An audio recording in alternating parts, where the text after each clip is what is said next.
ओम शांति। राजयोग बहुत सुंदर मन को एकाग्र करने की कला है। जीवन के अंदर हर इंसान ये चाहता है कि कैसे भी हो मैं अपने मन को एकाग्र कर सकूं, लेकिन सहज और सरल तरीके से।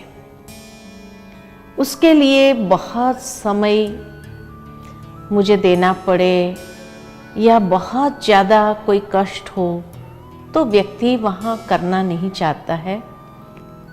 लेकिन जहाँ सहज सरल विधि हो जो कोई भी कर सकता है, तो क्यों नहीं इंसान उसके तरफ आगे बढ़े। राजयोग मेडिटेशन भी कोई कठिन नहीं है। जिस तरह पिछले एपिसोड में हमने देखा था कि राजयोग एक आध्यात्मिक यात्रा है, ठीक इसी तरह आज के इस एपिसोड में हम देखेंगे कि उस यात्रा में भी जो मन की शक्ति है उसको कैसे हम आधार बना देते हैं और उसके माध्यम से कनेक्ट करते हैं। तो मेडिटेशन को दूसरे शब्द में अगर मैं कहूं तो इट्स अ टेलीपैथिक कनेक्शन। जिस तरह मान लो आप किसी व्यक्ति को याद कर रहे हैं और थोड़ी ही देर में वो व्यक्ति का फोन आ जाए, बहुत आश्चर्य भी लगता है कि अरे अभी हम आपको ही याद कर रहे थे और आपका फोन आ गया, या वो व्यक्ति स्वयं खुद चल करके हाजिर हो जाता है, तो बहुत सरप्राइज्ड हो जाते हैं, अरे अभी आपको ही याद कर रहे थे, आप कैसे पहुंच गए। वो व्यक्ति भी कहेगा कि बस ऐसे ही आपकी याद आई और हम पहुंच गए। लेकिन ये हर बार नहीं होता है, कभी कभी किसी किसी के साथ हो जाता है। किसके साथ होता है? जिसके साथ हमारा एक मेंटल ट्यूनिंग होता है, जहां फ्रीक्वेंसी लेवल मैच होता है, वहां अधिकतर ये देखने को मिलता है। ठीक इसी तरह राजयोग भी ईश्वर के साथ का एक टेलीपैथिक कनेक्शन है। लेकिन ये कनेक्शन संभव तब है जब हमें भी उसके साथ की फ्रीक्वेंसी पर मैच होना पड़े। जैसे दो व्यक्ति जब एक ही फ्रीक्वेंसी पर होते हैं तब उनका मेंटल ट्यूनिंग हो जाता है और उस ट्यूनिंग से बहुत समीपता का अनुभव करते हैं। मुझे एक कहानी याद आती है आदि शंकराचार्य जी की।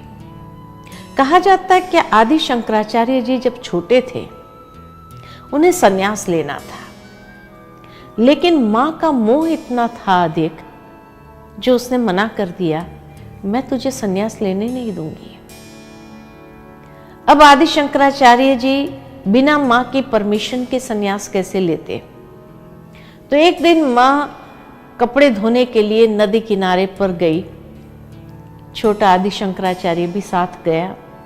नदी में नहाने के लिए उतरा कि उनका पैर मगरमच्छ के मुख में आ गया और उसने अपनी माँ से कहा कि देख माँ, तू मुझे संन्यास लेने नहीं दे रही है, अब ये मगरमच्छ मुझे खा जाएगा तो तुम क्या करेगी। माँ इतनी घबराहट में आकर के प्रभु से प्रार्थना की कि हे प्रभु, मैं नहीं संन्यास लेने दूंगी, आप बचा लीजिए। और जैसे ये बात कही तो सचमुच मगरमच्छ ने पैर छोड़ दिया और आदि शंकराचार्य जी बाहर आए और माँ से कहा, अब तो आपने भगवान से कह दिया कि मुझे संन्यास लेने देंगी। माँ ने कहा, मैं जरूर तुझे संन्यास लेने देंगी, लेकिन मेरी एक शर्त है। क्या है? तो कहा, मेरी शर्त यही है कि जब मेरी अंतिम घड़ी आ जाए तो उस समय तुम यहां आ जाना। आदि शंकराचार्य जी ने विदाई लेते हुए मां से यही वायदा किया कि जैसे ही आपकी अंतिम घड़ी आ जाए, आप सिर्फ मुझे याद करना और मैं कहां भी रहूंगा मैं पहुंच जाऊंगा। धीरे धीरे वहां से चले। आदि शंकराचार्य जी भ्रमण करते करते बहुत दूर पहुंच गए, कहां न कहां भ्रमण करते करते। एक दिन वो बैठे थे साधना में कि उन्हें महसूस था हुई कि जैसे उनकी मां उसको याद कर रही है और उसकी अंतिम घड़ी आ गई है। वो तुरंत अपनी साधना से उठे, चलना आरंभ किया और जैसे ही अपने गांव में पहुंचे तो देखा कि मां को नीचे लिटा दिया गया था। उसके अंतिम क्षण चल रहे थे। दरवाजे पर पहुंच करके आदि शंकराचार्य जी ने आवाज दी, मां। मां ने आंखें खोली, देखा, कहा तो आ गया बेटा? कहा मैं आ गया हूं, अब आप सहज विदाई ले सकते हो। और मां ने सहजता से प्राण छोड़े। उस जमाने में न टेलीफोन था, न मोबाइल था, न टेलीग्राम था, कोई भी विधि नहीं थी, लेकिन उस समय सिर्फ टेलीपैथिक कनेक्शन था। टेलीपैथिक कनेक्शन माना ही मन के विचारों से कनेक्शन, और जो विचार हम किसी के प्रति करते हैं, सामने वाले भी उस विचार को कैच करके हमें वही महसूस कराता है। जिस तरह से व्यक्ति को याद करके उसका रिस्पॉन्स प्राप्त होता है तो कितनी खुशी हो जाती है। सोचो, जब ईश्वर से अपने मन को जोड़ते हैं और उससे वो प्रत्युत्तर प्राप्त हो तो कितनी अधिक खुशी होगी। लेकिन उसके लिए कुछ आधार जरूर है। व्यक्ति का व्यक्ति से भी कनेक्शन ऐसे ही नहीं हो जाता है, कुछ आधार होते हैं। और मनुष्य का मनुष्य के साथ टेलीपैथिक कनेक्शन के 4 आधार हैं। सबसे पहला आधार है परिचय। मनुष्य को याद करने के लिए परिचय आवश्यक है। रास्ते चलते हमको हजारों व्यक्ति मिलते हैं, हम हर एक को याद नहीं करते हैं, लेकिन जो परिचित है उसे याद करते हैं। दूसरा आधार है संबंध। जहां जिसके साथ हमारा संबंध जुड़ जाता है उस व्यक्ति को बहुत सहजता से याद करते हैं। तीसरा आधार है स्नेह, प्यार। स्नेहियों को याद करते हैं। और चौथा आधार है प्राप्ति। जहां से कुछ मिलने वाला होता है उसको याद करते हैं। और ये 4 आधार पर 4 प्रकार की यादें होती है। जहां सिर्फ परिचय है वहां याद कैसी होती है? करना पड़ता है। जैसे मान लो कि हमारे घर में कोई फंक्शन है और हमें हर परिचित व्यक्ति को इनवाइट करना हो, तो हम बैठ करके सारा लिस्ट तैयार करेंगे ताकि कोई भी छूट नहीं जाना चाहिए, और एक एक को याद करने की मेहनत करते हैं। तो जहां सिर्फ परिचय है वहां याद करने की मेहनत है, परंतु जहां संबंध है वहां याद कैसी होती है? तो वहां याद सताती है। जैसे मान लो कि मां का बच्चे के साथ का संबंध है। मान लो बच्चा कोई हॉस्टल में पढ़ रहा हो और वहां से खबर आ जाए कि उसकी तबीयत ठीक नहीं है, वो बीमार है, बुखार है उसको, तो मां का संबंध होने के कारण वो रात भर सोती नहीं है। बार बार उसके विचार चलते हैं, कैसा होगा, क्या करता होगा, खा रहा होगा, कोई ध्यान रखने वाला होगा, कितने विचार आते हैं। मान लो दूसरे दिन उस बच्चे का फोन भी आ जाए कि नहीं माँ अभी मैं ठीक हूं, तो भी माँ का एक दिल का कनेक्शन है और उसके आवाज से वो पहचानती है और कहती है कि नहीं अभी तक आवाज ठीक नहीं है। तो जहां संबंध है वहां याद सताती है। जहां स्नेह है वहां याद कैसी होती है? तो वहां याद में खो जाते हैं, समा जाते हैं। जैसे मान लो कि कन्या है या कुमार है, जब तक उनको पता नहीं कि उनका भविष्य साथी कौन है, तब तक मन भटकता है, कौन होगा, कैसा होगा, क्या होगा, अनेक विचार आते हैं। लेकिन जिस दिन परिचय हो जाए, संबंध जुड़ जाए, उसके बाद उनको कहना नहीं पड़ता है कि अब आप अपने भविष्य साथी को प्यार से याद करो। नहीं, जैसे ही एकांत के पलों में बैठते हैं कि याद में खो जाते हैं। और कभी कभी तो इतना याद में समा जाते हैं कि पास में से कोई गुजर गया और उनको पूछा जाए यहां से कोई गया, तो कहेंगे पता नहीं। अरे आंखें खुली है, यहीं बैठे हैं, इतना बड़ा व्यक्ति चला गया, पता नहीं चला। तो क्या कहते, मेरा ध्यान नहीं था। तो ध्यान कहां था? ध्यान किसको कहते हैं? और ध्यान करने के लिए आंखें खुली चाहिए या बंद चाहिए? ध्यान का मतलब ही है जब हम उस याद में समा जाए, खो जाए। कहीं भी बैठे हो, कोई व्यक्ति अगर ऐसे ही बैठा है, ऐसे ही बैठा रह जाता है, सोच में डूब जाता है, बाद में जब होश में आता है तब उसको लगता है कि जैसे उसका हाथ सुन्न हो गया। लेकिन ध्यान में जब बैठा था तो ये भी महसूसता नहीं थी कि हाथ सुन्न हो रहा है या पैर सुन्न हो गया है। बाद में पता, इसको कहते हैं ध्यान। और ध्यान के लिए बंद आंख से ध्यान नहीं होता है। जब व्यक्ति की याद में समा जाता है, खो जाता है, तो खुली आंख होती है और खुली आंख से ही खो जाता है। उसको आंखें बंद करने की भी जरूरत नहीं पड़ती है, वहां तक कि पलक भी नहीं झपकती है। उसको कहते हैं ध्यान। ईश्वर के साथ हमारा ऐसा ध्यान क्यों नहीं लगता है?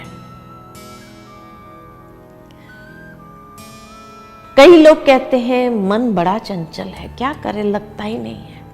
मन का प्रॉब्लम नहीं है, प्रॉब्लम है कि शायद ईश्वर के साथ हमें इतना स्नेह ही नहीं है। तो ध्यान लगेगा कहां से?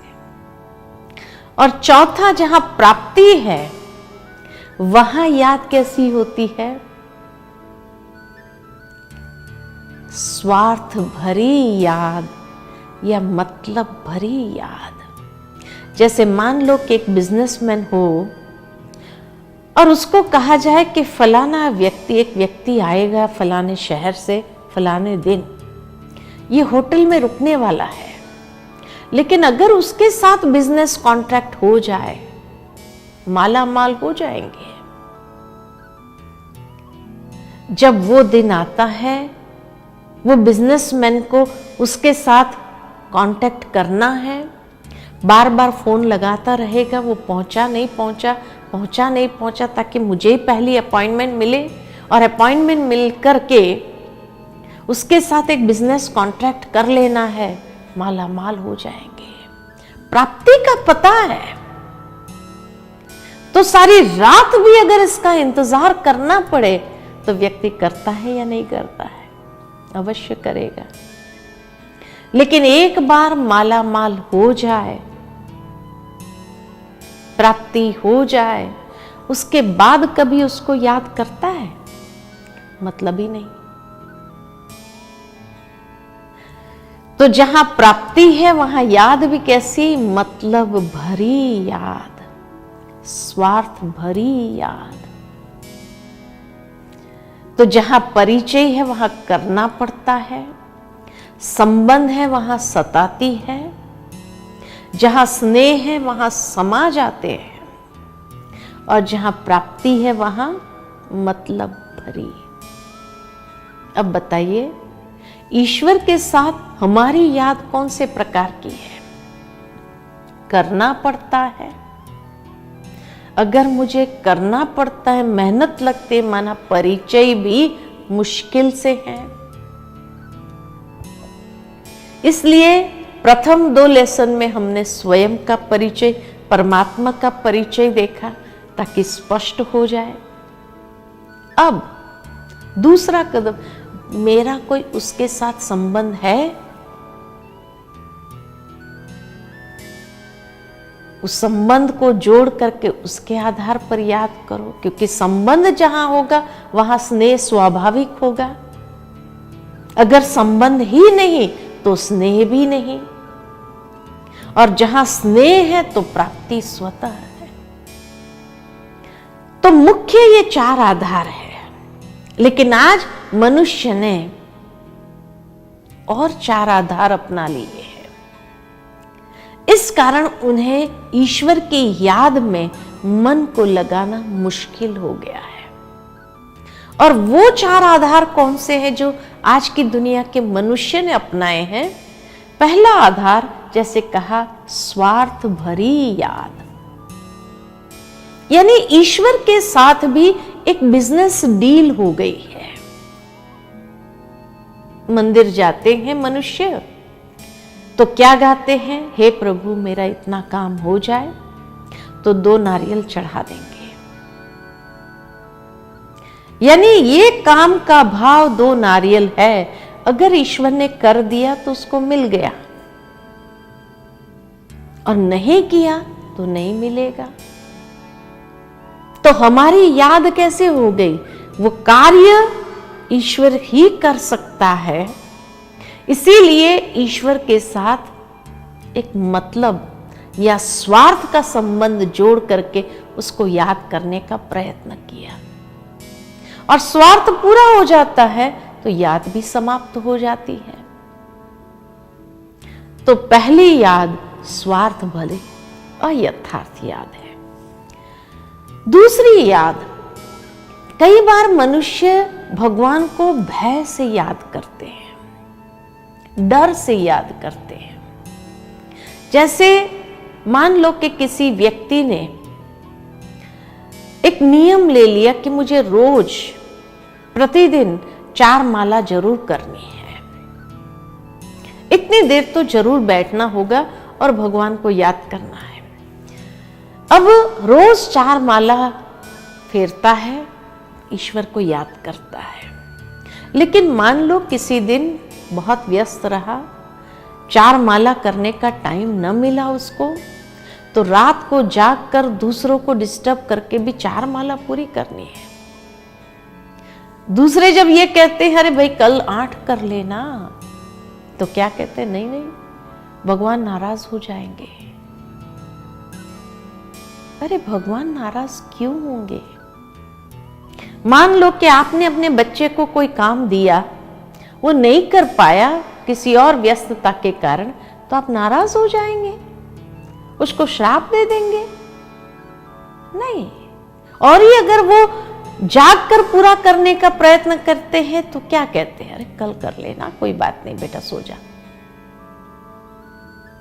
तो भगवान नाराज क्यों होंगे और ऐसे डर से क्यों याद करते हैं? तभी किसी ने सही कहा है, don't be God fearing children, be God loving children. भगवान को याद करो तो प्रेम से करो, डर से नहीं। तो पहली है स्वार्थ भरी, दूसरी डर के आधार पर। तीसरी जो याद है शिकायतों भरी है।